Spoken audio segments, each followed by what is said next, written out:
Hello everybody and welcome to the Whiskey Dictionary. So, I am finally back. It's been quite a while since I've streamed anything, and I am very excited actually. I've been kind of looking forward to this all day. So I'm going to give people a couple minutes just to roll in here and just kind of give you guys a little breakdown of what's going on tonight. So, readjusting some of my screens here because, gotta get that going. There's Go Habs. What's going on, buddy? All right, cool. Now that we've got some people coming in, the analytics here is not working, saying nobody is in, which that's not great. Okay, so let's talk about some whiskey. I've got a couple of cool things. Whiskey Throttle, what's going on, buddy? Drive safe. So I've got some cool stuff tonight. I've got some good stories. Wanted to talk to you guys a little bit about what I've been up to. What's going on, Loch Ness? I'm going to go with Loch Ness. Hello, Bill and Jason. Let's see, we got Richie, we got Rex. Bill, listening while I edit tomorrow's episode. Hey, nice. Is that like the Rex? I wonder. I can't see your icon. I'm going to assume that's the Rex. So either way, welcome everybody. Thanks for tuning in. So I am going to be talking tonight about the Whiskey Vault and my trip out to Austin. Going to be having the Eleanor. Now, I have not opened this yet. I did try it at the distillery, and I'll talk a little bit about that in a couple minutes here. Let's see. I got a few little surprises, but let's see. So we got Go Habs, Rex, Loch Ness. Yeah, all right, it's the Rex. Very cool. All right. So let's talk about what's going on. So it's been a long time since I've streamed. I've been beyond busy, actually. I've been all over the place. So I've been out since the last time I talked to you guys. I took a trip out to San Diego. I've been to Storyland in I think New Hampshire or Maine. I forget where it is. I've been to Sesame Place. I've been doing kid stuff, So every single weekend's been something different, and I wanted to finally get on here and do this. Now, that being said, I'm also going to be on Malta in Montreal stream tomorrow night, Swami Suave. So that'll be 9 p.m. tomorrow night as well. So let me tell you about this awesome trip. Whiskey. Oh, you're just a passenger. Go Habs, there might be. I don't know. I feel like there's something that needs to happen first. Just kidding. But of course, you know that Booker's is off screen. It's always off screen. Everywhere I go, it's off screen. All right, so Austin. So Rex and Daniel are, you all know the Whiskey Vault. There's just no question. So the Whiskey Vault is Rex and Daniel, and they've crowdsourced a distillery. As I said, you probably all know this. And they invited me and a few of the other YouTubers, Scotch Test Dummies, Aquavite, and My Bourbon Journey, out to kind of come be at the event and do some filming and meet some fans and all this stuff. And I gotta say, just the event itself and the concept of it I was elated when I got the invite. Honestly, I felt pretty honored. It was pretty cool just that they even thought of me. So I ended up, booking this trip, and they said, hey, come out and be part of this. So my morning on Friday morning started Storyland in New Hampshire. Sorry. Go Habs, I left it down in the basement. I meant to bring it, and then I got in a conversation with my wife, and I totally forgot to go grab it. But anyway, so my Friday morning was when I was heading down there. It started at 4:30 in the morning, and grabbed an Uber driver, all that stuff. Hold on a second. I'm being absolutely ridiculous here. I don't even have a drink. All right. Before I bust into the Eleanor, I do need to talk about one thing. So this guy named Brad LeClaire, I believe that's his name. Very nice guy. And I'll tell you a little bit more about him later. He's a very high supporting patron of the Whiskey Vault. So he had this special little thing. And like I said, I'll tell you about it in a minute. But long story short, in the event that he ends up watching this, I saved the Canadian Mist specifically for this whole thing. So I know that there were other people that helped set up that little secret meeting, and I know that they had a hand in this, and I'm sorry I forget some of your names, but either way, I've got Canadian Mist. I'm going to pour this first. Actually, I'm going to leave that over there. I'm going to pour this,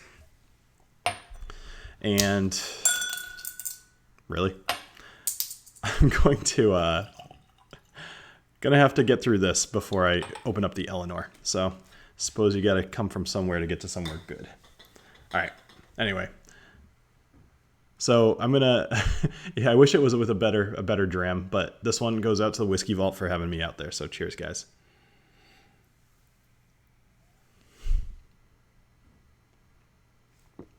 You know, I'm trying to remember if I've ever had Canadian Mist at anything other than a wedding. It's one of those whiskeys that they just tend to have. This is not as bad as I thought. I mean, it's got a little bit of that, kind of grainy burn, but it's not bad. It's certainly not bad. Better than I was expected. So let's just catch up on the comments for a minute, and then I'll get into my story here. Rex, you do look better than Daniel, just much more evil. All right, so let's see. Oh, damn her. Oh, damn. Canadian Mist. Oh no. Sup, Billy Bong. Swami, I was just talking about you a minute ago. I was telling people I'm going to be on your stream tomorrow night. Just enjoying a nice cigar and Eagle Rare 10. Nice. I like Eagle Rare 10 a lot.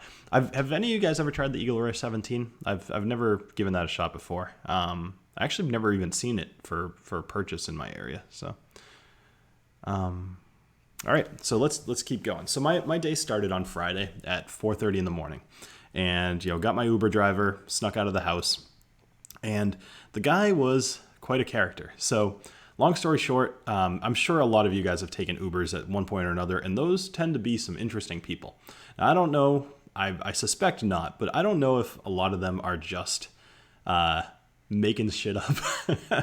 But the lives that some of these guys have lived are almost unbelievable. So this guy in particular, actually, he basically started this tattoo festival called, I forget what it was called, but basically the idea is it was like a music festival where they had a whole bunch of tattoo artists out, and you'd get a tattoo while like listening to your favorite band play or something, which is a really cool concept. And growing up in the 90s with like that, that kind of scene around me and all that, it was a very cool story to hear.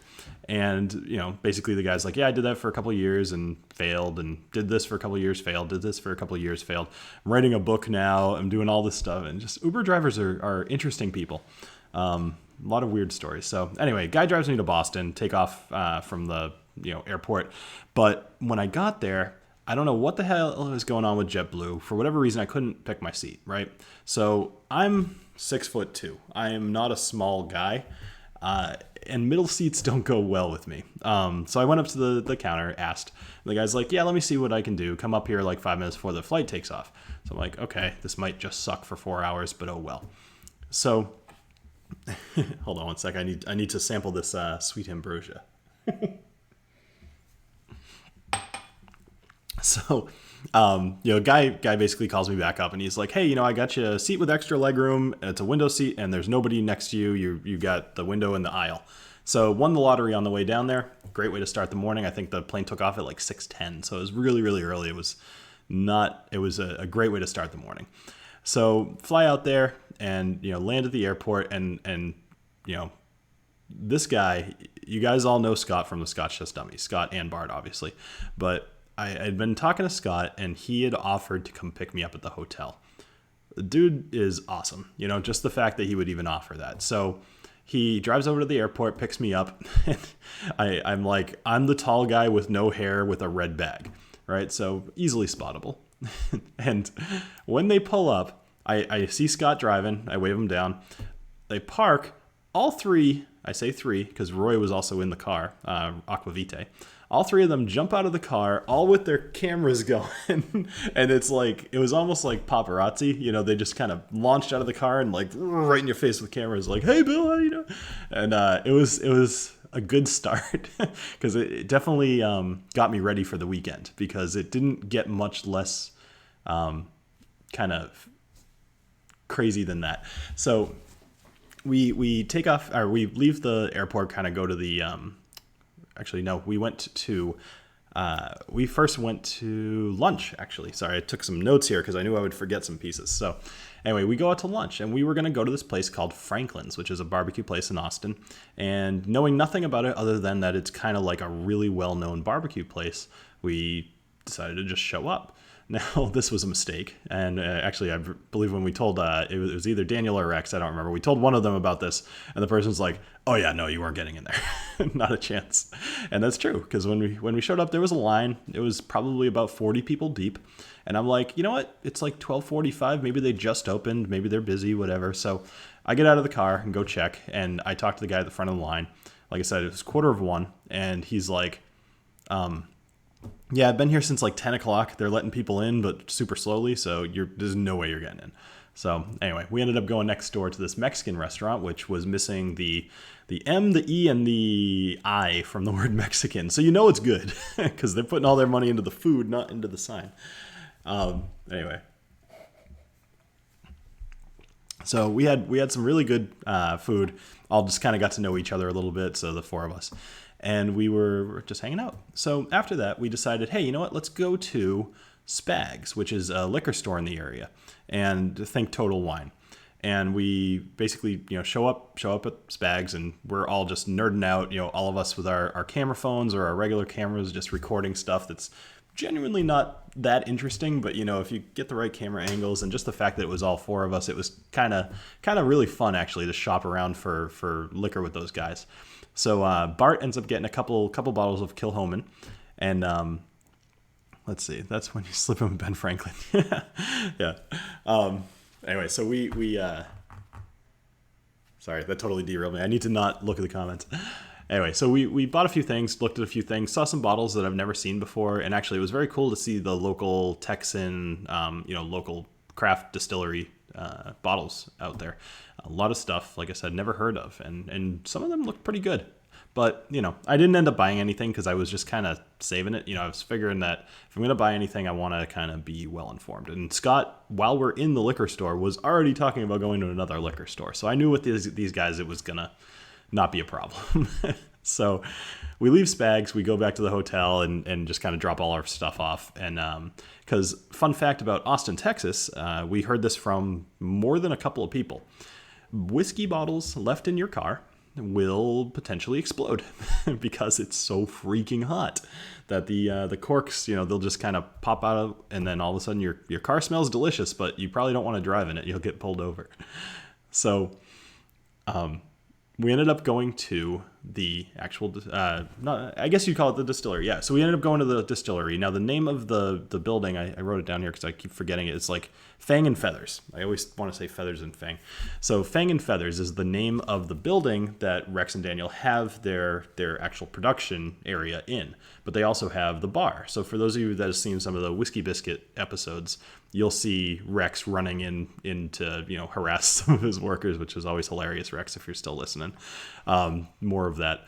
So we ended up kind of going in there, and there was this bartender named she works at the distillery too, but she was tending bar, and her named Emma. And Emma was awesome. She was really, really friendly. Everything was great, and she ended up kind of letting us try the 1860 and the 1862. Now this is the 1860, and I'll talk about that a little bit more later. We ended up trying both of them just so we could kind of sample it, see which one we wanted to buy, and all of us bought at least one bottle. Actually, I think I'm the only one that only bought one bottle. The other guys all bought two, and Roy had a little bit more packing because he came from Scotland and he had a whole bunch of shirts and stuff. I had a very tight-fitting bag. I knew I wasn't going to be able to fit too many things. So either way, I bought one bottle and I wanted to leave a little room just in case I got something else later. Anyway, so I got the 1860. And on a off note, I'm going to be probably doing a review of this Eleanor next Wednesday.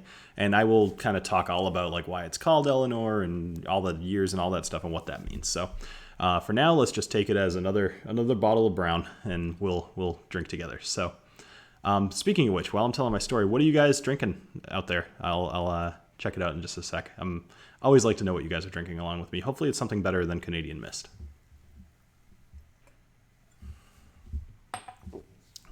All right, so we go to the Fang and Feather, and we get some pours, and we took a lot of pictures. And actually, if you've ever seen Daniel and Rex sitting in, there's like these kind of like older looking chairs. I don't quite know how to describe them. They got kind of like a flower pattern. It's in a corner of a room. We ended up sitting in those chairs and taking some pictures. It was very cool. It was fun to see the location that something that you watch is filmed on, even if it's just fellow YouTubers. So Jason, I am drinking Canadian Mist at the moment, and like I said, I'll talk about that in a minute and why. But I just felt like I owed it to what is it, Brad. I owed it to Brad to drink this. So after we ended up going to the Fang and Feather, we went back to the hotel, dropped off our bottles, and then we were going to this secret little tasting. And there was this really cool really sketchy, honestly, little office building. It was, a brick building, and it had probably like 2 or 3 different little things in it. I don't really know. They were some sort of shops or not quite storefronts. They're definitely like a utilitarian kind of office. There's very little windows and stuff. But, excuse me, if you've seen any of the pictures that were put up by Scott and Bart or myself or Roy, it was this like bright red interiored, almost like a townhouse with a little extra space. So on the bottom floor, you've got this little like a living room area. And off to the side, there's this little tiny room about the size of like a walk-in closet. And there was a bar back there. And on top of this bar were just fantastic whiskeys. There was a 25-year-old Redbreast. There was Octomore 10.1. Oh my God. So good. There was some Ardbeg back there, Ardbeg Dark Cove, a bunch of other things, just a whole bunch of really nice whiskeys. And this was all from, I believe it, once again, I'm totally not giving enough credit to everybody who put this thing together. And I apologize. I met so many people. It was really hard to remember everybody's name. But anyway, so we were just drinking, we were hanging out, meeting people. Everybody was like excited to see us. It was the first real taste of like popularity, I guess, from the channel that I've ever had.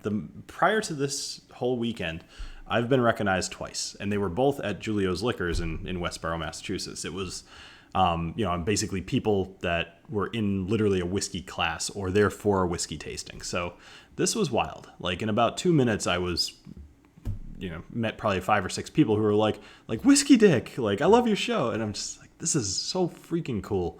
All right, so let me take a quick break here to just kind of address some of the comments. So we got Old Pulteney 12, Jim G. I'm guessing you might have seen my episode earlier today on the Old Pulteney 1983 vintage. Man, is that good stuff! Oh my God. Glen Murray 12, Gun 101. I really like that dram. I think it's kind of a under appreciated dram for sure. We got some Lafroig, we got some Ardbeg, Highland Park 12, yeah, nice. A blend of 10 Irish whiskeys, Rex. Yeah, I could see that. I watched your video earlier today, or I watched about half of it. I ended up having to go to a meeting. What's going on, Russ? So, I don't believe you. All right, McKellen edition number 4. All right, Jason, a little jealous. What do you think of it? We got Woodford Reserve and trying Wild Turkey 101. So Matthew, I'm going to guess that you're probably having the Woodford Reserve, just the regular Distiller Select, right? All right. So let's see. Hey, Kevin, what's going on? Yep, actually, you were the guy with the book, right? Yeah. I was actually going to talk about you in a little bit.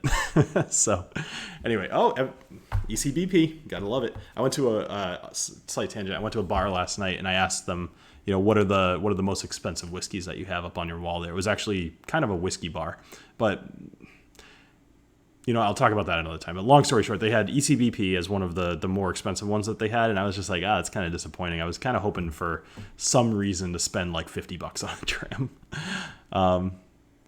Should do a tasting. Do you know North Shore Whiskey Club? I do not.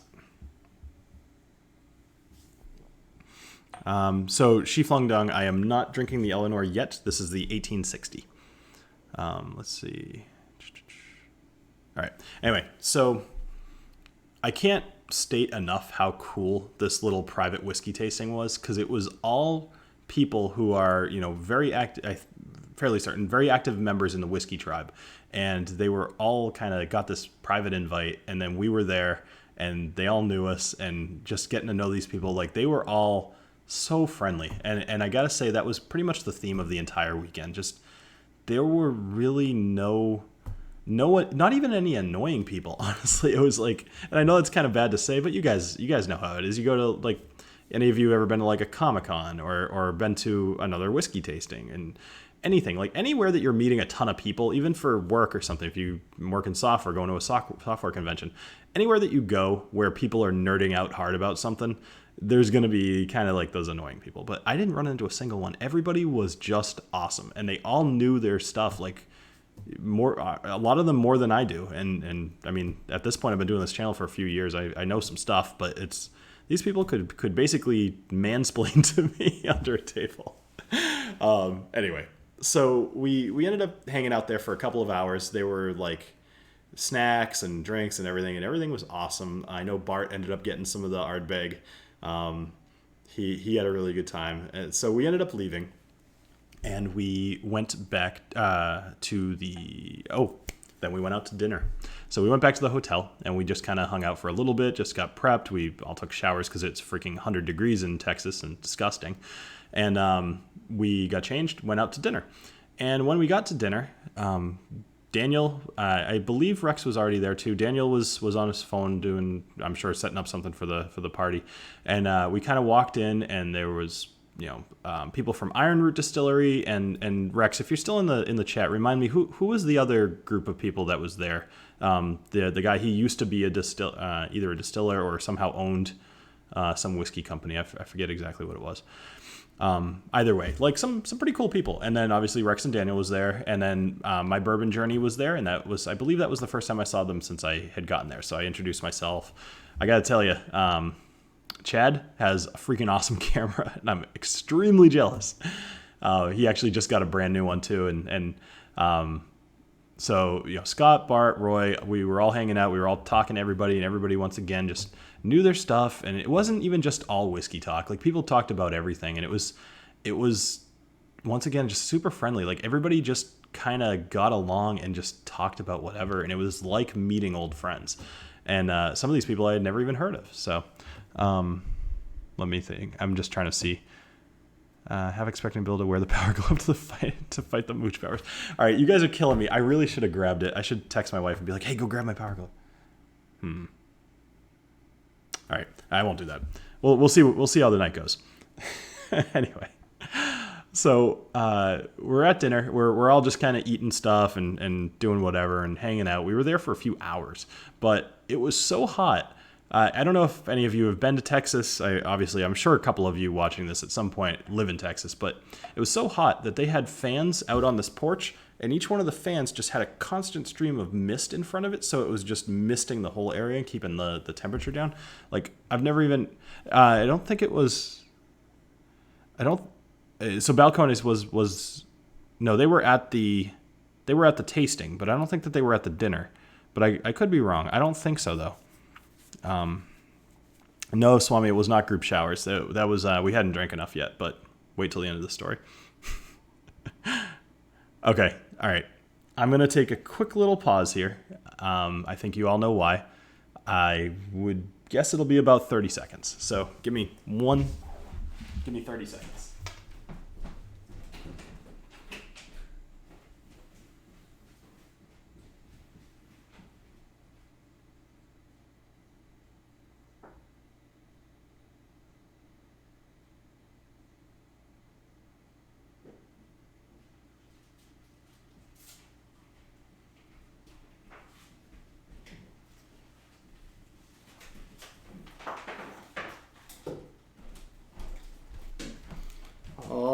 All right.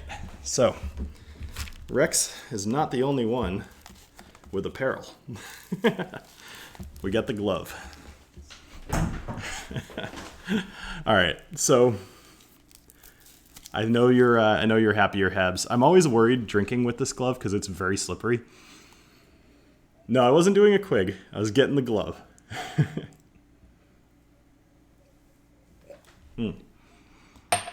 All right. Canadian Mist, done. Let's get that out of here. Once again, not as bad as I was expecting.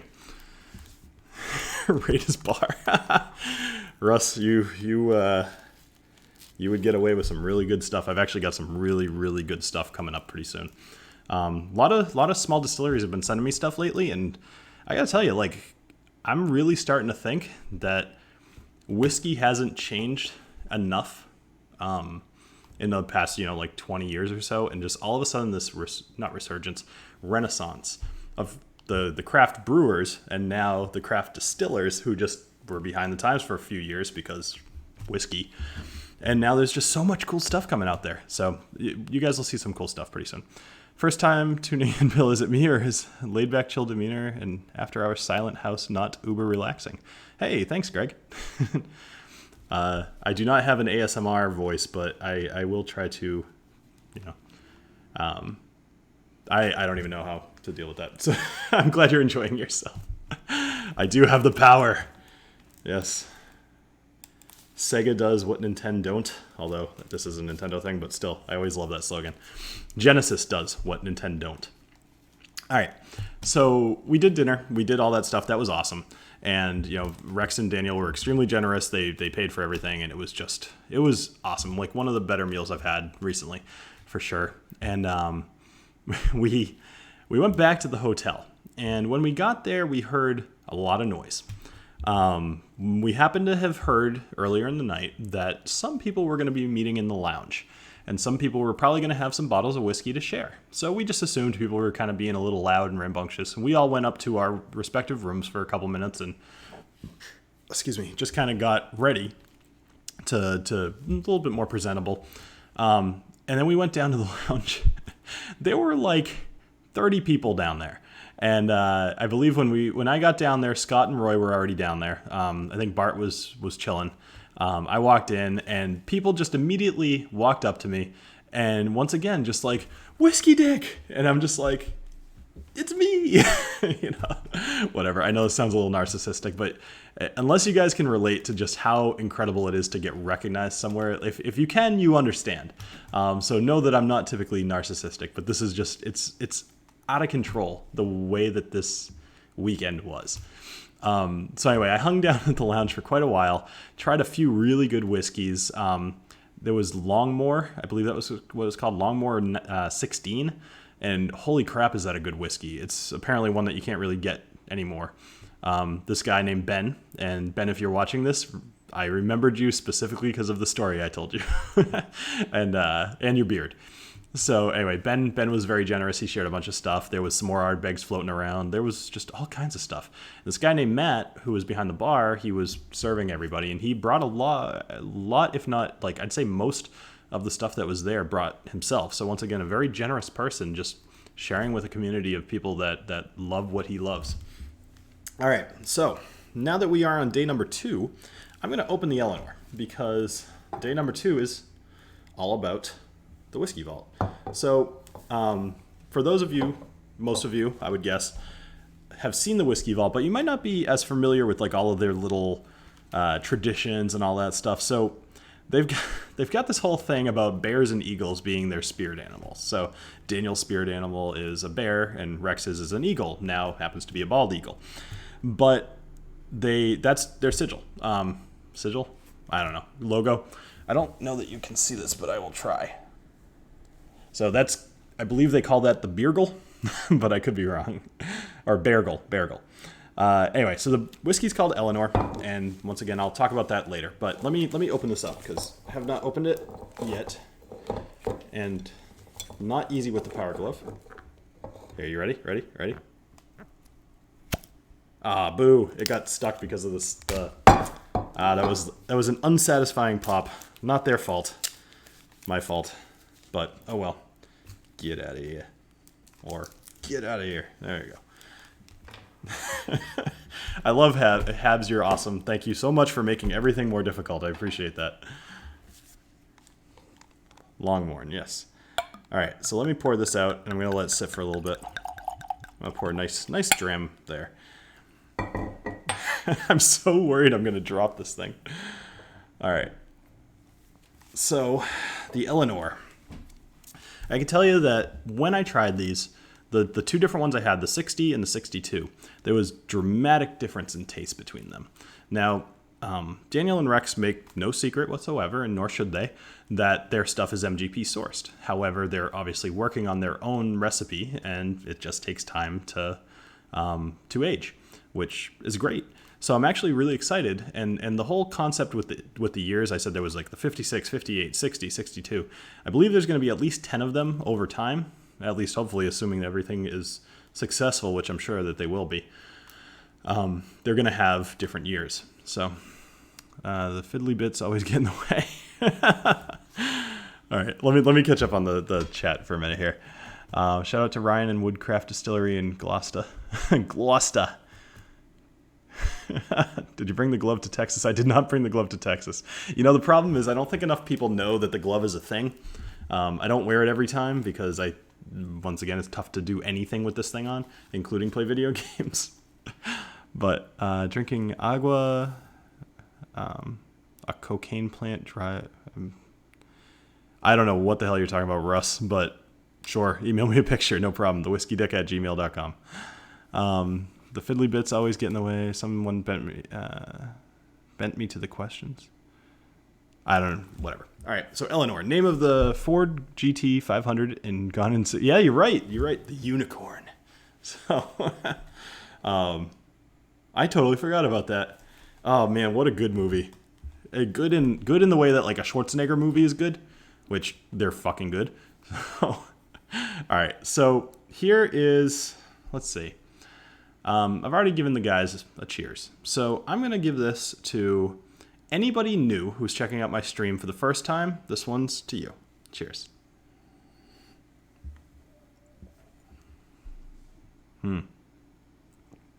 Jason, thanks for stopping by, buddy. Appreciate it.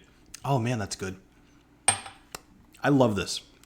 This is actually, all right, so I feel like I need to say it even though you guys should know better at this point. I would never just like suck up to a distillery because there's really just no sense in it. I bought this bottle. This is really good. There's a flavor profile here that I don't think I've ever had before. The 60 in particular. So I tried the 62. I wasn't as much of a fan of the 62 as the 60, but the 60 has kind of a higher rye count. I'm sure. I don't know the mash bills, but this is just, it's so good. It's got, all right. So it starts off rye, so you got a good amount of spice, and then it mellows out fairly quickly into the sweetness that just, for me at least, it's just like making me salivate, and it's just so good. Greg.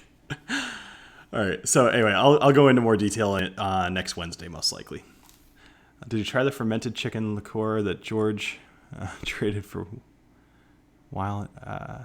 George, no, I don't know what the hell you're talking about. I did watch like every episode of Seinfeld. I just don't remember them all. All right, let me talk more about this distillery thing. I kind of want to just keep going. I did forget one thing though. So at the dinner, I kind of mentioned there was a couple of different distillers there, and this one group called Iron Root, right? So that's their brand. They're going to actually be sending me a bottle, so you'll see them in a few weeks. But Iron Root Distillery, in my mind, was kind of like the sleeper of this whole thing. In my mind, they had the best product at this whole whiskey tasting thing I'm about to talk about. But just if you live in Texas, find Iron Root and go get yourself a bottle. They're really, really, really good. All right, I'm like trying to stop myself from drinking more of this. I love that it's got a mixture of the rye the rye spice with that like really, really sweetness. I can't wait to do like real tasting notes on this. I got to give it time to not be on a live stream, just chill out, mellow out on the couch and do this properly. But, you know, to give you the grunt version of this, it's spicy and then it's sweet and then it's freaking delicious and it's 114 proof. So that's always nice. Yeah, 114.6, so 57.3%. All right, so day number 2. We started the day off at Total Wine. It was around 11 o'clock or maybe 10:30. I think we spent like over an hour in Total Wine just looking at all of the different whiskeys. And once again, it's just awesome looking at whiskeys with, you know, Bart and Scott. Sorry, I was reading the comments. Bart, Scott, Roy, just kind of hanging out and looking at whiskeys and getting everybody's opinion on stuff. Because to be honest with you, you know, I love my channel but those guys actually like really know their stuff, like way more than I do. I always joke that I know everything there is to know about the distillery that I'm covering that week. And, you know, that hangs around for a couple of weeks, especially some of the more well-known distilleries or places that have something cool about them, like Yamazaki. I love the story of Yamazaki. If you haven't seen it, go check out the video I did on it. But I focus more on the history of the brands, as you all know, and not so much like the little details of actually making whiskey. That's where those guys can totally supersede me in their knowledge. So when we're looking at these things, I'm like, I've never tried that. I've never tried that. I've never tried that. They're like, I can't find ones I haven't tried. Now, when you look at Scott and Bart, who have done over 500 episodes or reviews, like that's pretty good. And when you look around, yes, you're probably going to have tried most of the things. All right. Jeez. Oh man, that's so good. All right. So after we go to Total Wine, the guys bought some more stuff, and we ended up going over to the location. So I'm not sure exactly what we would call it, but basically it's kind of in the middle of the desert, and I guess it's the tallest place in South Austin, which I ended up hearing from a friend of mine that I met up with the next day. I'll get to that too. But there's a church which apparently does ceremonies for free. You know, you donate typically, but they do over 1,000 weddings there a year, so that's pretty nuts. And then they've got the Fang and Feather, which is the distillery, and then they've got the Wizard Tower, which is where the Whiskey Vault is filmed. I'll talk about that in a little bit too. Excuse me. Then they have this big hall, and I'm sure it had a name. I just don't remember it. The big hall was where they were going to be setting up all of the whiskey tasting. And I believe that they had either 9 or 10 different distilleries that came out. Yes, it seems about right. About 10 or so. All different stuff, and almost all of them were pretty good, or really good, actually. And Iron Root, once again, was there. So we ended up kind of walking around, getting the lay of the land, and just kind of figuring stuff out, figuring out what we were doing, shooting some B-roll, doing all that stuff. And to be perfectly honest, I don't know that I'm even really going to put out much of a video on what I filmed there, because my equipment's kind of not up to snuff. And, you know, compared to the Scotch Test Dummies or Roy or my bourbon journey, it's probably not going to look all that great, but we'll see what I come up with. I was looking through my stuff, and I realized that I just had too much fun, and I didn't videotape enough, or I didn't record enough. But I suppose that's not a bad problem. Yes, Total Wine is like Toys R Us for adults. Unfortunately, Toys R Us is no longer a thing, but oh well. I think it's still a reference that the lexicon of, English lexicon deserves. So we got the lay of the land. We just kind of hung out for a little bit, got to meet the guys again. I saw the Machine, which is Rex's scooter that he drives around. And a ridiculous thing. We did a little live streaming, walked around, and then people started showing up. And when they started... Okay, so for those of you that don't know, this is the Power Glove. This is an old Nintendo accessory. And about I want to say 6 months ago or so, I think GoHabs randomly, just out of nowhere, asked me if I had the Power Glove. And I was like, I think I was probably talking about how I collect retro games. And he was just like, do you have the Power Glove? And I was like, hell yeah, I did. So I went down. And Whiskey Tribe. All right, I will put up whatever I've got. I'll at the very least, if I have any decent footage, I'll send it to you. But so it was tough. I did see you out there with your camera a bit, but it was hard to get enough stuff, Anyway, so I got the Power Glove. I think somebody super chatted me or something to put it to go get it. So I went and got it, and then just wear it occasionally and try not to drop my Glencairn. Bill, you keep saying my bourbon journey, but Scott was not there. It was... Oh, I'm sorry. It's Bourbon Night. I'm sorry. You're totally right. Thank you very much for correcting me, Tom. Yeah. So my Bourbon Night, or It's Bourbon Night. I have their t-shirt. I was wearing it on the plane ride home. I'm just being dense. There's a lot of whiskey channels all of a sudden. All right. So we were hanging around, and I had this incredible event happen to me. I was, like I said, walking around, filming some B-roll. People were starting to show up. There was, lines of people registering and people just kind of walking around. Now, up at the bar, they were giving away free cocktails. And you could try out Eleanor, basically. I think they were making, I forget what they called it, but they had their own signature cocktail for this. And I walked into that bar room, and there were probably like, I want to say like 8 or 9 people in there. It wasn't a ton. But when I walked in, 2 people looked over at me, and then like 3 more people looked over at me, and they just yelled, "Whiskey Dick!" and then the other people looked over, they were like, "It's Whiskey Dick!" And it was completely surreal. It was everything that I was hoping that event was going to be. And for those people, you know, I walked over, I said hi, but I don't know that I got any of your names. But for those people, just know that you literally made my entire trip, that one specific event.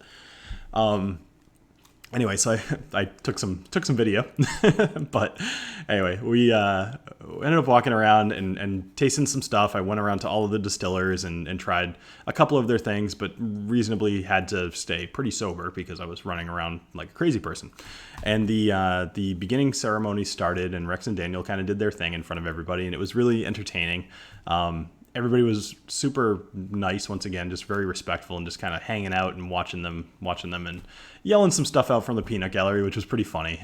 Sometimes that's annoying, but in this case, it was actually pretty funny. Got a lot of laughs, and it was just great. So I ended up on a live stream with Scott and Bart, and we did. I was sitting in this third chair, and it was kind of funny. And at one point, it almost just became like a joke because I'm sitting in the third chair on the side, and I'm talking to Scott and Bart, and then somebody would come along, and they would invite them over to come sit with them, and I would get up off the camera and come back on the camera, and off the camera, on the camera, on the camera, whatever, just probably like 7 times. And I was just like, I guess I'm just filling space, but it was fun, and it was like really neat to kind of be on a stream with so many interesting people. Like there were other people who everybody knows from the Whiskey Tribe, and obviously Rex and Daniel were both on the stream, and that was fun. And then I had a table inside, and it killed me because I did not bring any sort of merchandise to sell. And I got asked probably like a dozen times by people, "Are you selling anything? Are you selling anything?" So I will say, just like Scott and Bart, and now Aquavite has it, Scotch for Dummies have it, so does Trenny and C. I know that Whiskey in the Six is working on them. I just sent my coins to the printer. So in a couple of weeks, I'm going to have those same challenge coins that a few of the other guys have. So I know a lot of you guys want to kind of collect them all, which is awesome. If I'm printing, the first batch is 200 of them. So if you would like to purchase one of these things, just putting this out there. I know that some of you like to get the exact same number from all the different sets. So if you want something in particular from 1 to 200, send me an email soon at thewhiskeydick@gmail.com, and I will make sure to keep that coin for you. So we'll figure out how to get how to transfer money and stuff. I think I'm probably just going to use PayPal this time around because my website's still not really up. Dick with the in and out. Yeah, I hope that my 15 minutes of fame lasts a little bit longer too, Hobbs. I appreciate that.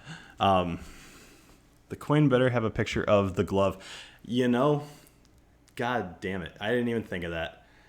Maybe batch number 2. I actually already have 2 more designs, so batch 2 and batch 3 are in the works already because I'm expecting to sell out of batch 1 fairly quickly, like probably within a month or so, maybe 2. But we'll see how that goes. And then batch 2. So some of you probably that follow me either on Patreon or the wall subscription wall will know that I've been looking at redesigning my logo, and I have a couple of ideas. One of the ones I threw together yesterday, actually, it's not going to end up being my logo, but the idea was actually to kind of look like Starbucks. And you guys may have seen I put up a new shirt and a coffee mug with the logo on it. Totally looks like Starbucks, but it says Whiskey Dick, and I mean, that just speaks to, I freaking love coffee, especially like just black coffee, as is evidenced by this other shirt. So it says coffee, black, whiskey, neat. And anyway, so I'm selling some of those things, so check them out. So just trying to think. So, oh yes, so there was this guy, Kevin. He's in the chat actually, or at least he was earlier. He came up and he had a book, and he asked me to sign the book, which I realized at that point that I've never signed anything as Whiskey Dick.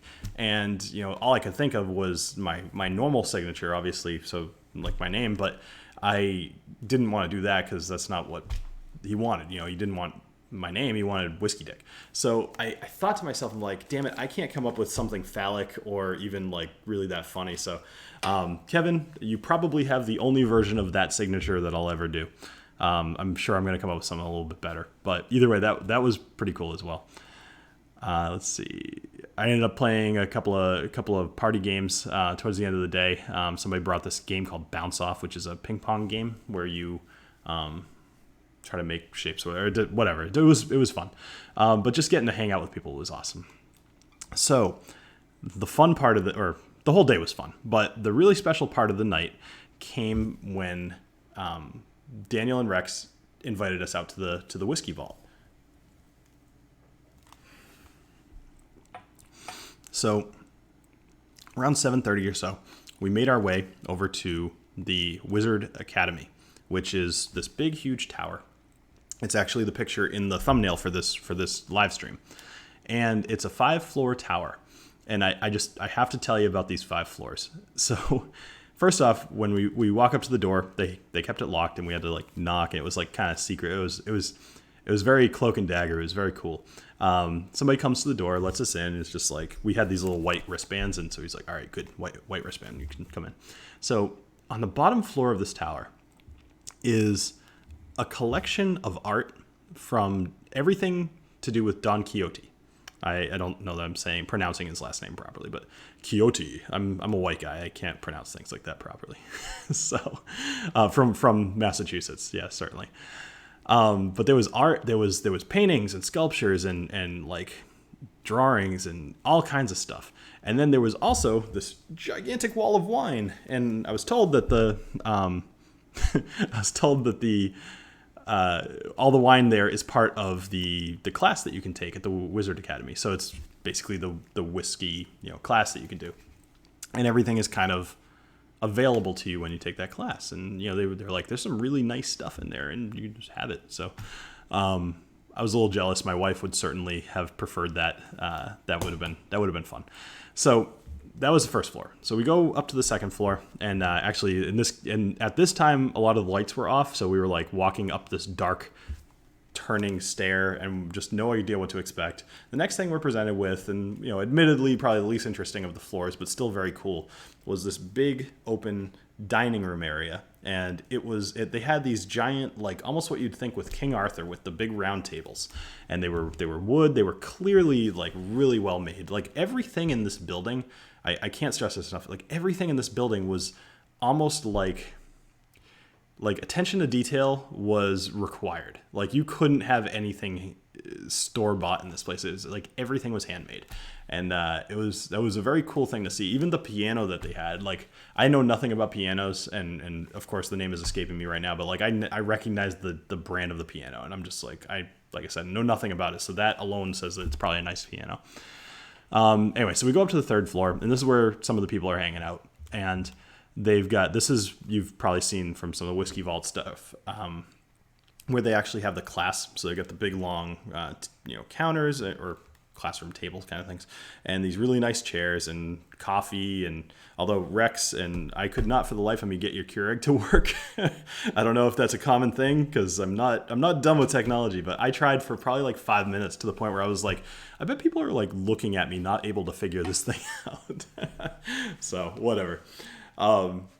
There were snacks, all this stuff, and like a little part you could walk through some glass doors and go sit outside as well and just kind of overlook from probably about like 30 feet up, and very, very cool thing. So that was third floor. Now fourth floor was where it gets really exciting. The fourth floor was, think of like a library, right? So if you have a 2-floor library, you've got it did have water in it. I knew you were going to ask that. It had water. I had the pod in there. I've actually used that same kind of Keurig machine before, and I just, for the life of me, couldn't get it to work. It just wouldn't do anything. Anyway, so I was up on the fourth floor, and there's this balcony, and it kind of goes around, and you can look over the balcony, look down on the third floor. So you're seeing all these people just kind of hanging out, talking. There's people hanging out on the fourth floor talking. Now, the fourth floor is where the Whiskey Vault is, but also it's kind of like a library and a bunch of like, I'm going to call it art, but it's more just like stuff, like interesting trinkets, and including the empty bottle of Macallan M.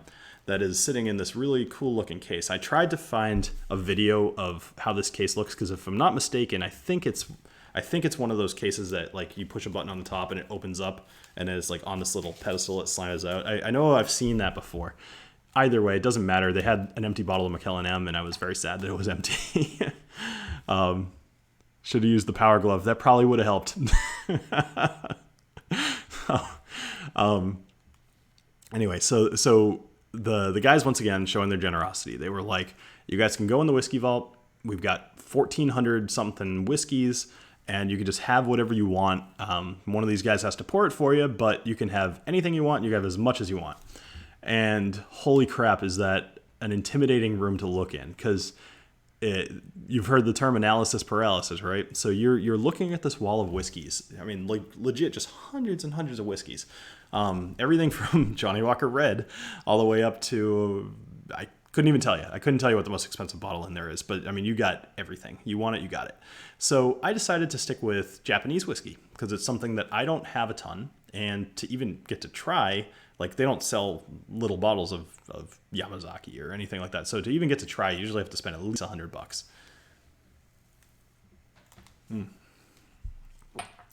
I wanted to make sure that I had the rest of that, because I definitely wanted to have a second dram. All right, sorry, I'm just reading some of the chat. So Dreamer, thank you. I appreciate that. Yeah, I'm gonna have an awesome time. I've got some good plans this weekend. You know, just family stuff, but still good stuff. Probably gonna be grilling a bit. So I never told you guys this. My grill that's outside, 7 burners, because compensating for the whiskey dick. So this thing is gigantic. It's literally the size of a couch, and I know that because we just built a brand new deck, and I built a specific spot over. What did I say? Yeah, whatever. Chug Bookers already. Oh, those, I haven't been getting any requests for the Bookers. I'll do that next. I will say I really need to buy another bottle of Bookers, because this one's getting low, and the 2017-03 was my least favorite, and unfortunately that's our second least favorite. And that's the one I'm stuck with. Anyway, so I ended up building a deck over there, and I specifically had them build a spot for my grill, knowing how big it was and everything. And when I put the grill there after it was all done, it didn't look right. It just kind of didn't. It fit, but it didn't look good. So we ended up putting the grill somewhere else, and then we bought a couch, and the couch fit where the grill was supposed to go. So my grill's the size of a couch. I guess that's what I'm getting at.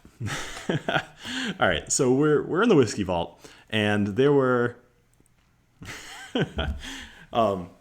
we're drinking all this stuff. I had a Yamazaki 18. I had I don't remember how. I think it was IAWI. I think like Iway or something like that. Just another Japanese whiskey. I had Nika from the barrel. That was fantastic. The Yamazaki 18 was fantastic. Oh my god.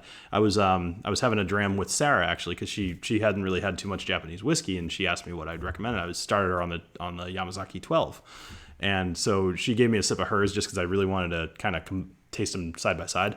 And I always find it interesting that Japanese whiskey, very similar to some scotches, when you have, like, let's say the Yamazaki 12 and then the Yamazaki 18, it is the exact same thing, just better, right? You know what I mean?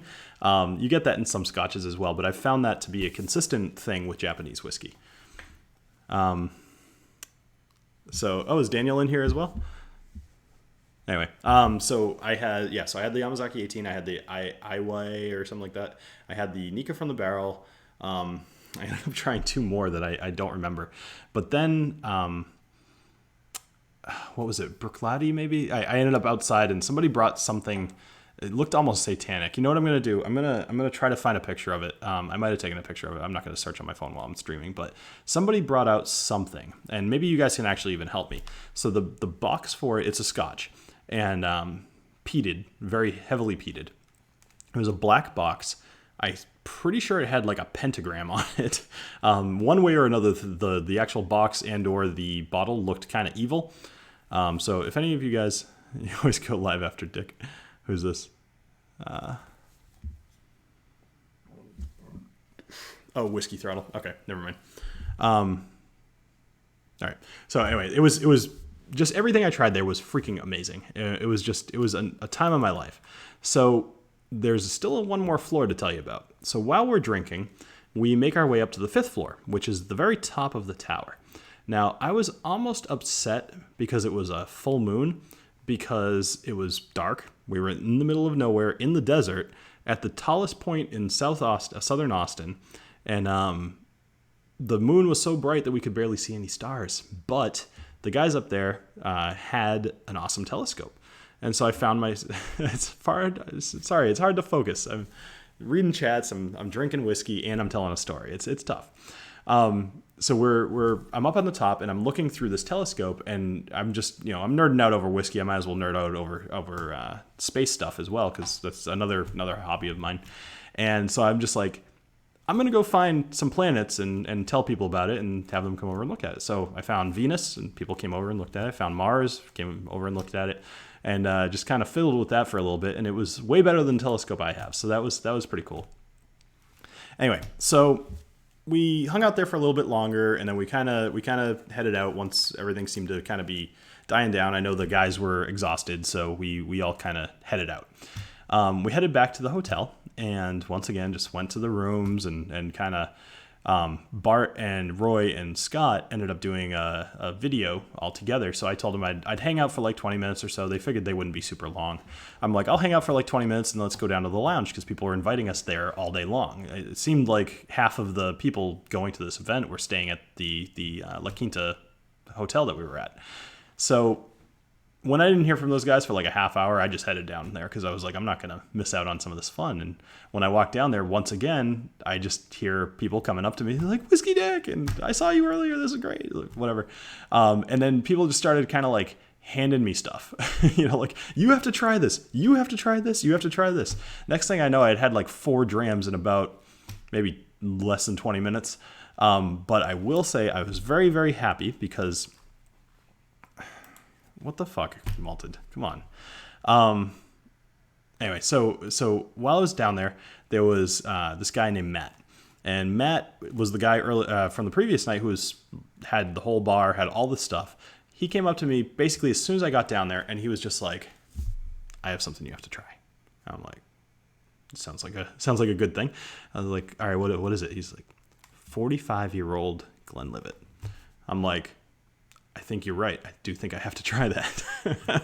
So we go behind the bar, and he pours me a dram. And I, of course, I'm not going to drink this alone. You need to have one with me. Absolutely. So he pours himself a dram, and cheers. And it was fantastic.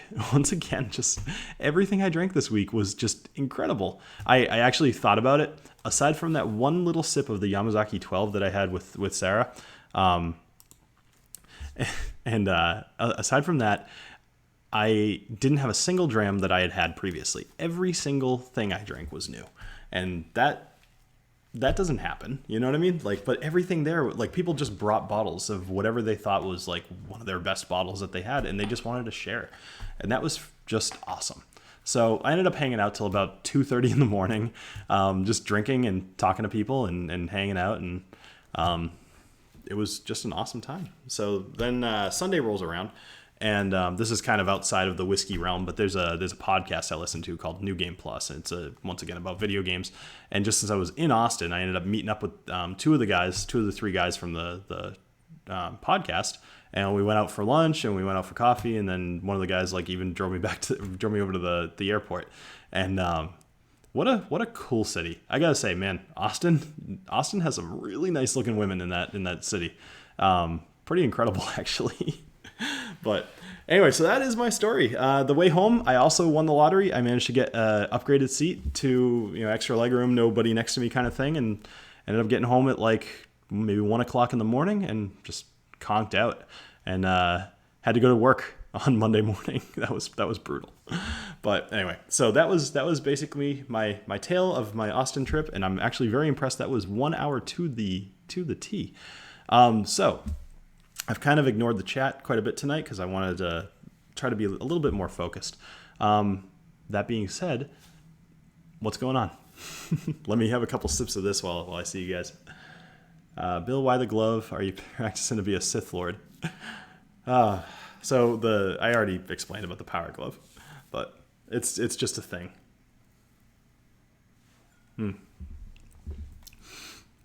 Oh man, I did end up talking to Daniel about this one in particular. I told him that I liked this one, and I believe he told me that it was his personal favorite as well. Could be wrong on that, don't quote me, but if you have the opportunity to buy the 1860, that would probably be my choice as well. Thanks, Throttle. I appreciate that. As I said, I'm going to be on Swami's show tomorrow night, so pretty much 23 hours from now, I'm going to be live streaming again, but I'll be over on Malted in Montreal's channel. We are new to whiskey, and my wife likes all whiskey, especially larceny. Well, you're a very lucky guy, Matthew. There are 2 exceptions so far. She thinks Maker's Mark and Jack Daniel's No. 7 should be used to clean the kitchen drain. That's so funny. All right, so quick poll from everybody here. And actually, if you haven't noticed, those of you on any sort of mobile device or computer or whatever, something where you can see those little, the little eye, it'll be up here. I put a poll up there. If you happen to be at the distillery tasting and you happen to try all of these things, there were 4 of them up there for tasting. Pick your favorite. Let me know what your favorite was. I'm curious. So Matthew, yeah. So I don't know. This is what I was getting at. Quick poll. So Maker's Mark. I don't know, I guess, why it gets the hate it does. I personally thought it was great. I mean, it's not stellar, but it is far superior to a lot of bourbons. I found that surprising. Now, the Jack Daniel's No. 7, I mean, I still have a Jack and Coke probably more frequently than you would think, but that's more because I like to drink Coke, but I don't like to have soda unless I have alcohol in it because it's healthier that way. So. All right, so I've had a couple sips of the Eleanor. I cannot actually wait to review this. Actually, I'm going to put that over here because I have had a few requests for my signature drink. Let's see. Got a clean Glencairn here. I got the Bookas. Makers is very fussy about their ingredients. Yeah. Little bias, grew up in Nash. Okay. Built for bourbon lemonade. Okay. I've actually never had bourbon and lemonade. That sounds, actually, have I? I might have. I recently had some peach tea, which you guys saw in the Copper Dog episode.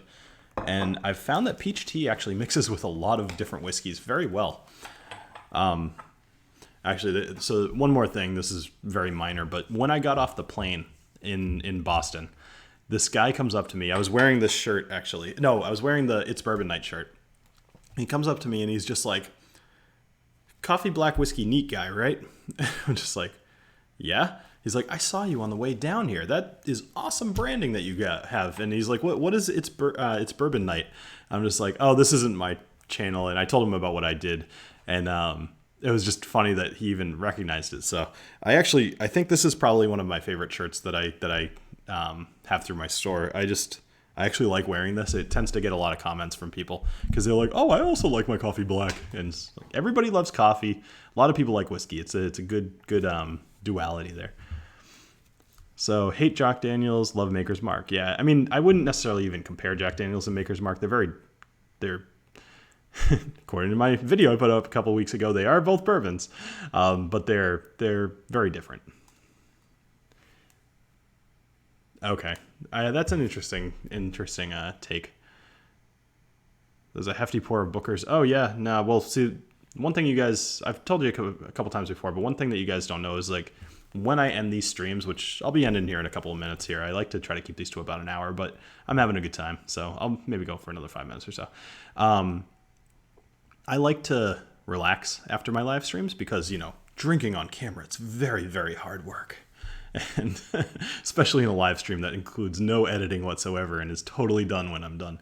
I like to go sit over on my couch and just kind of watch. I actually usually watch a few minutes at the beginning of the stream, just make sure everything went okay and everything, just so if it has to be taken down or like downloaded and edited a little bit and then put back up or something like that. Usually watch about like the first 5-10 minutes of it, and then I just sip a whiskey. So I usually have something left. All right, so I have not had any of this yet. So let's see. Pick somebody at random. Actually, you know what? No, I'm going to do this. So Kevin, if you are still in the chat, once again, cheers to you, because of the whole book thing. That blew my mind. I didn't even know what to do.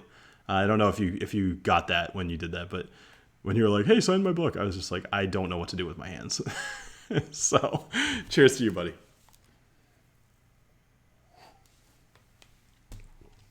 I will say that my challenge coins do have something to do with bookers. I did forget the Power Glove, but I did not forget the bookers. Hello from down under, Nelson. Nice. You're upside down.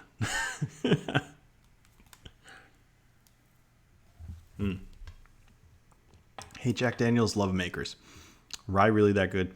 Oh, is Booker's Rye? Oh my God. Oh, I totally forgot. Oh my God, Booker's Rye. So was it the first night? I want to say it was Friday night. Yeah, because it was after the dinner. We ended up going back to the hotel, and Scott and Bart. I never know, like, I think that they both brought some, but Scott tends to be more talkative, so I always say Scott and Bart. So sorry, Bart.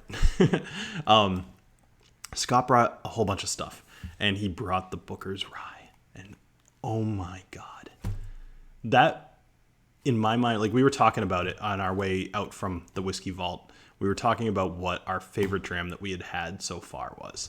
And for me, it was still the Booker's Rye. It really is that good. There's a bottle for sale near me. Last time I checked, it was like $300. And the amount of times I've thought about buying that since I got back from this trip, like, it's been less than a week, and I'm just like, I should go to Julio's and go buy that bottle.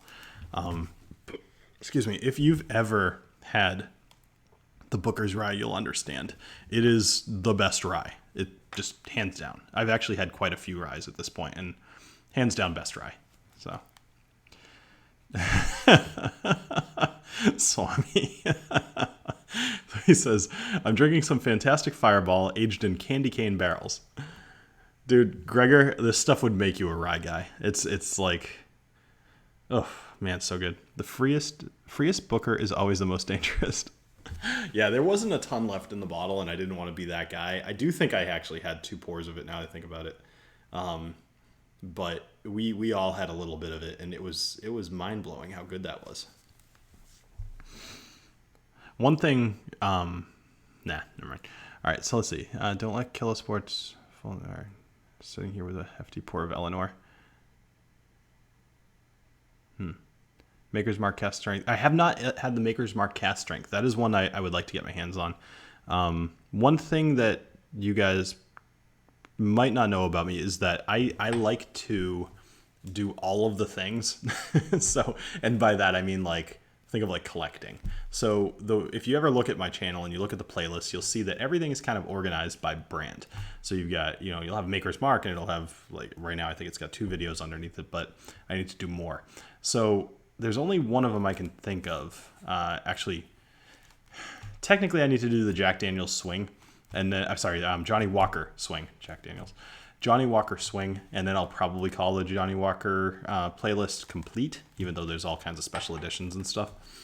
But I think the swing is still considered one of their core line. So, Pressman, what do we got? Fireball versus Devil's Cut. So here's a question for you guys. I have purposefully avoided doing any sort of flavored whiskeys on my channel because they're basically not, they don't really qualify as whiskey more often than not. I actually can't think of any example of a flavored on purpose whiskey that is considered a whiskey just by law. So I don't do them on my channel, but I will say that the amount of times I've actually never had Fireball. The amount of times I've wanted to do it just as a joke, I don't know. Maybe April 1st. We'll see what happens. Swami. When will I review Clan McGregor? I looked at a bottle of it when I was out in Austin, actually. It was $17 for a liter. So that says a lot. I don't know. Probably sooner than later, though. I've got a lot of bottles queued up at the moment. It's a very hard problem to have. People have started coming to my house, and my wife jokes that I always let them leave with a bottle. And it's because I simply, like, if I drank all the stuff I have, I'd just straight up be an alcoholic and or dead. My liver would be basically just like a rock sitting there. And because of that, like just yesterday or the day before, I gave away my bottle of Uncle Nearest because it's like, yeah, I've had it. I had, a quarter of it or so, or maybe a little bit more. And I have other stuff I want to drink. So I'm currently working my way through the rest of my Tullamore Dew, only because that's a good point, Tom, and I'll get to that in just a sec. Actually, that's a really good point.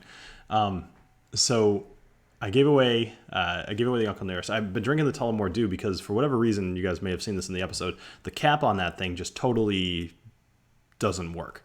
So I have no way to give it away without it spilling all over whoever's car. So I just have to kind of plow my way through Tullamore Dew. Now, there's worse things to go through. I mean, Irish whiskeys they're hit or miss a lot of times, and even the ones that hit are just kind of like a ground roll double.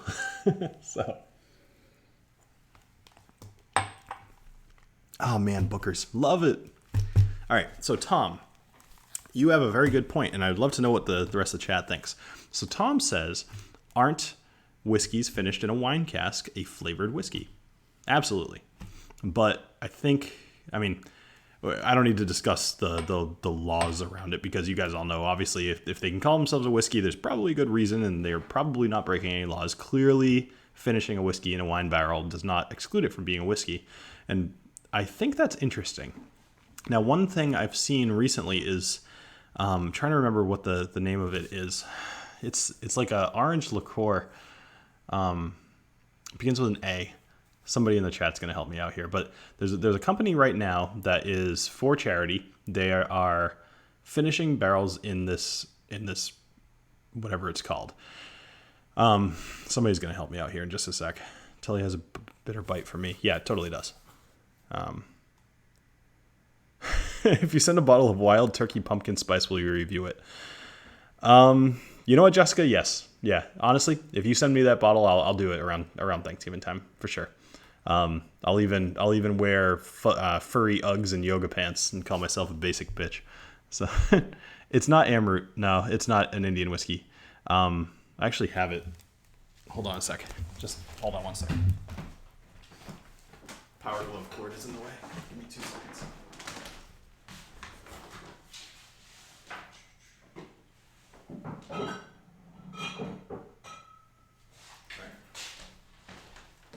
So I think it's this stuff, Aperol. I think this is what it is. So, a cask makes a new make into whiskey. It is not a flavored whiskey. That's part of the whiskey process. Yeah. If you get nitpicky, whiskey aged in bourbon and sherry casks is also flavored. That's also a good point. There's Johnny Walker King George. Oh yeah, Johnny Walker King George. But I don't know if that's considered one of their core line. If it is, then so be it. I'll probably cover it at some point. Anyway, so there's a company that's finishing their barrels of whiskey or their whiskey in this, and it's supposed to give it an orangey flavor. Excuse me.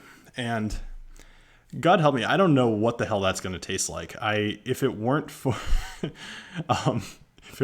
Swami's cracking me up. If it weren't for the fact that it's of charity, I would ask them for a sample or so. But I think that the actual bottles themselves are they're high because they're charity. So I probably won't end up getting one. Anyway, you could do some really funky stuff, and I love the fact that craft distilleries are doing funky stuff, and I think it's just great for the industry. I mean, there's room for everybody at this point, and I think it's just a good place to be right now. So. Asperol is an Italian maybe it's not this. Yeah, you're right. It is aperitivo liqueur. Yeah, maybe it's not this. It's something orangey flavored. Let's just leave it at that.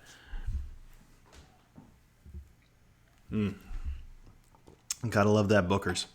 All right, so 2 things, and then I'll get going. Number 1. So November 2nd, I am going to be doing something pretty special on this channel.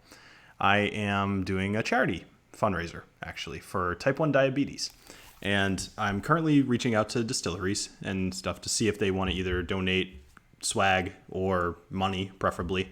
I actually have been working with, it's type1diabetes.org. They have I have like a fundraising channel through them. I'm going to be doing a live stream for about 3 hours on November 2nd. I've got a rough schedule of what's going on. I'm actually going to have a friend of mine who runs a diabetes blog. Her name's Molly. On the channel for probably like the middle. I'm going to probably try to premiere 2 new episodes during that time as well. And in general, I think it's going to be awesome. So I know several people who have diabetes, either type 1 or type 2, doesn't matter. But, well, it does matter. But in this case, I'm raising money for type 1 diabetes. So look for more information about that coming up. Probably it's September, or it's tomorrow, September. So I've got a little bit of time, a couple of months. So probably like mid-October, I'll start really hammering it that I'm going to be doing this in November 2nd. But I figured I'd let you guys all know. And by all means, I think it's going to be a really fun thing. I'm going to really put some effort into planning a fun day. So for any of you that did the 12 hours of Boom with the Scotch Chest Dummies, it's not going to be 12 hours, but it will be 3 hours or so. It'll be pretty fun. So thank you all for joining me here on the Whiskey Dictionary. Remember to play with power, and thank you all for joining me. Oh, Santa Cruz, and I just missed, or you just came in a little bit too late. Review Drambuie. Sorry. I probably should continue with my sign off here. All right. Thank you all for joining me here on the Whiskey Dictionary. If you happen to be one of the lucky few to have an Eleanor, make sure you still have some left next Wednesday, and I'll be doing the review on that. And anybody else, I think I actually have no idea what I'm filming next Friday, so we'll see. It'll be something interesting. But, oh my God. Oh, I totally forgot. And I shouldn't do that. That's not a manly thing to do. One more thing, and this is freaking awesome. Metallica. They're putting out a whiskey, and it's called Blackened. And some of you have probably heard that this was going to happen. I believe the actual whiskey is being released either next week or the following week. And I will be getting a bottle, and I will be reviewing it, and I'm like so excited about it. And it actually is. I did a little bit of research. I talked to the people on the marketing team, and the things that they have to say, not necessarily about the flavor, like I didn't talk about the flavor, but they talked about the process. And it's freaking cool. There's some cool stuff. You guys will really enjoy this one when it comes out. So I'm psyched about it. I love Metallica. I've been a huge fan of them forever, and it's just going to be awesome. So anyway, thank you for joining me here on the Whiskey Dictionary, and it has been really fun. I hope you have a great rest of your night. Cheers.